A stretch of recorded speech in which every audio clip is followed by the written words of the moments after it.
Hello， 大家好，今日要同大家開箱呢個我新買嘅 camping trolley。咁咧，我今次就係買咗白色嘅，然後咧，咁佢打開就可以變成咁嘅樣啦，亦都可以縮埋變咗好細格嘅。佢有4個轆，咁可以裝好重嘅嘢。我今次係 Kmart 買嘅，呢、個只係49蚊特價。咁我依家就同大家開箱啦。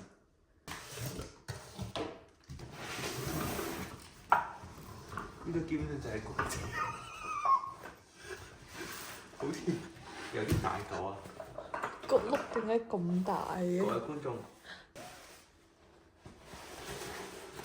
呢個咧就係嗰個保護圖，佢喺外面咁樣笠住個車嘅，就係個車嘅本體。哇！好大架真係。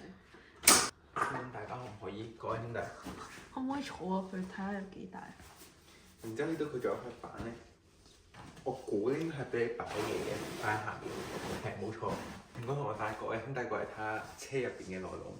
咁其實依架車都算大，呢度大概1米左右啦，呢度都50厘米左右。咁入邊係非常之硬淨嘅，係真係好大嘅。同埋俾個近鏡個轆係非常之巨大嘅輪胎。行山野餐去沙灘，甚至去買餸，都係肩負得到嘅呢架車，非常之抵啦，性價比超高。我而家就拉去買餸啦。咁我買完餸之後咧，就會再拍一個 review 俾大家。咁今集就嚟到呢度先啦，多謝各位兄弟。中意呢條片記得 comment、subscribe、share 同埋 like。中意呢條片記得即刻 comment 大貨車。我會 DM share 依架貨車嘅 link 俾你，係咁先，bye。入嚟啊！我點解你都要入嚟啊？要入嚟啊！快啲！我唔要入嚟啊！咁今集就嚟到呢度先啦，多謝各位兄弟。